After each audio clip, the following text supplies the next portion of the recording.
Olá, eu sou o professor André, estou aqui na webconferência da atualização da proposta curricular de Santa Catarina, aproveitando a presença do professor Menezes, professor sênior da USP, grande pesquisador na área de ensino de física, que também é o consultor da área de ciências naturais e exatas. Então, aproveito a presença do professor para conversar sobre algumas questões que estão surgindo, que são relacionadas com esse momento aí de atualização. Concomitante à atualização, o MEC recebeu um documento desencadeador das discussões da base comum. Esse documento, essas discussões, elas trazem rumores de um engessamento da autonomia do professor e das diferenças regionais. Eu gostaria de saber do professor se esses rumores, esses temores, eles são legítimos. Não é preciso que uma base nacional curricular comum seja engessadora de escola alguma. Eu acho que há algumas expectativas de formação que podem ser, sim, afirmadas nacionalmente. Pode-se imaginar, sim, que até uma certa idade todas as crianças desse país aprendam a ler e escrever. Ora, o letramento pode ser também um letramento científico, de ser científico-tecnológico, de certa maneira, porque você não escreve sobre qualquer coisa. Você escreve também sobre coisas da natureza, sobre as tecnologias, sobre os processos sociais. Então, há expectativas que podem ser afirmadas nacionalmente. Elas não precisam ser detalhadas, tá certo? Elas não precisam envolver um particular ecossistema, por exemplo. Quer dizer, uma criança da praia, uma criança do cerrado, pode sim trabalhar o seu ambiente, por exemplo, que tem um certo contexto em que ela vive, que pode ser urbano, rural, etc., se essa base não avançar o sinal no sentido de fazer alguma coisa que possa ser imprópria em algum ponto. Mas acho importante haver uma base comum. Certo. Com relação à base também, nos momentos de discussão tem se falado muito sobre percurso formativo. Então, gostaria que o professor comentasse um pouco sobre isso, né? Sobre o percurso de quem aprende e não o percurso de quem ensina. Há uma ideia equivocada de currículo que seria uma ideia de lista de tópicos, livros e pontos, como se fosse índice de livro. Isso não é currículo. Currículo significa, vem de correre, de percorrer.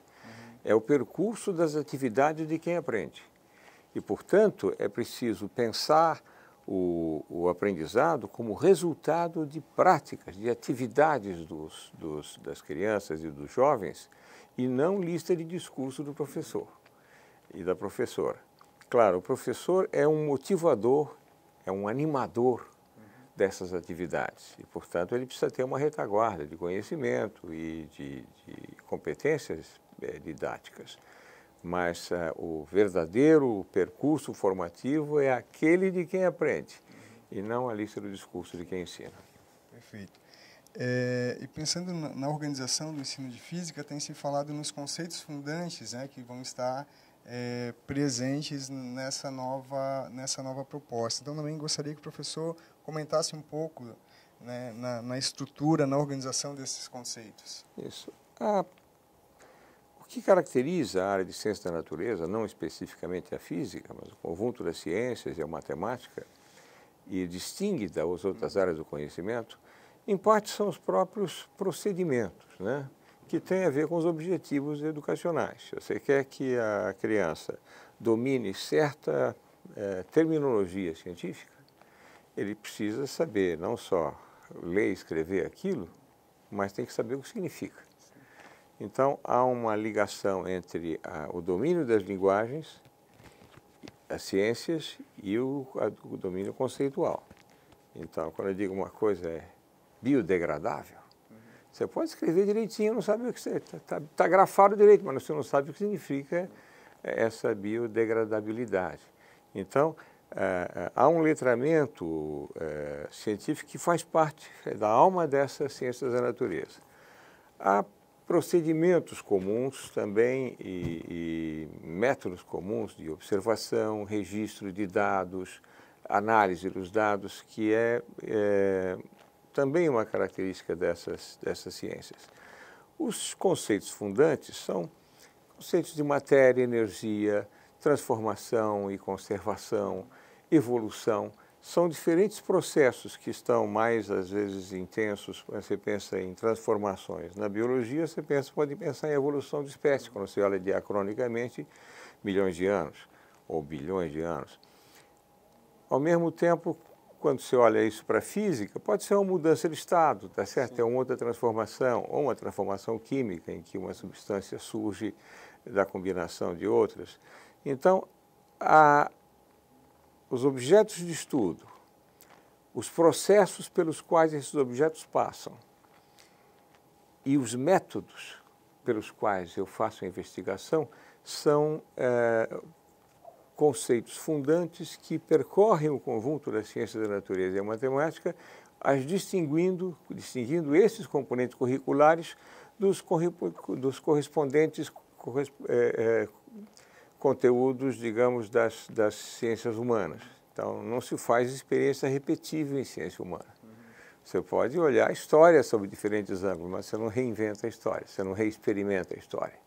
Então, são conceitos fundantes da ciência da natureza, aqueles que, para a biologia, para a física, para a matemática, e a matemática é muitas vezes usada como linguagem. Muitas vezes eu faço uma modelagem matemática de um processo biológico, ou de um processo químico, ou de um processo físico, né?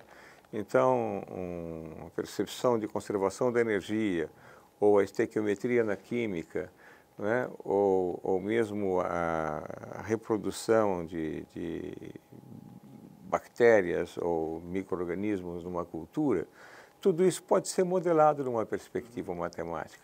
Então, há elementos que são comuns e, portanto, são conceitos fundantes que percorrem as diferentes ciências da natureza. Perfeito. Com relação às tecnologias, ao uso das tecnologias nas escolas, né, percebe-se grande importância, no entanto, não se tem feito um uso, uma exploração desses recursos, né? Muitas vezes por falta de equipamentos, embora haja aí grandes iniciativas tentando equipar, né, as escolas. Então, como que o senhor vê o uso das tecnologias digitais da informação e comunicação para o ensino de física?